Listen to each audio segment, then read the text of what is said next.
Guys, alam niyo ba na depressed si Job pero wala siyang suicidal thoughts? Tingnan sa Job chapter 3 verse 11.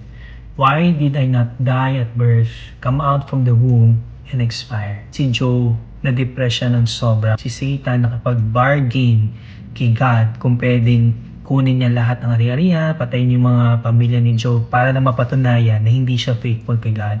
Kung ikaw nasa sitwasyon niya, syempre, pwede ka ma-depress. Pero ang maganda kay Job, hindi siya nag-suicide.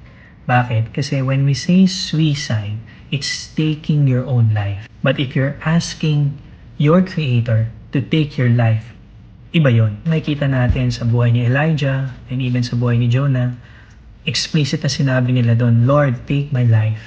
At the end of the day, alam nila, ang may-ari ng buhay nila ay si Lord. Ano ba ibig sabihin ito? Suicidal thoughts is not from God. It is from the enemy. If you're familiar with John 10:10, the enemy comes to steal, to kill, and to destroy. So the goal of the enemy is to kill us, to make us feel that we have to take our own life. So next time we have suicidal thoughts, isipin nyo, hindi yan galing kay Lord.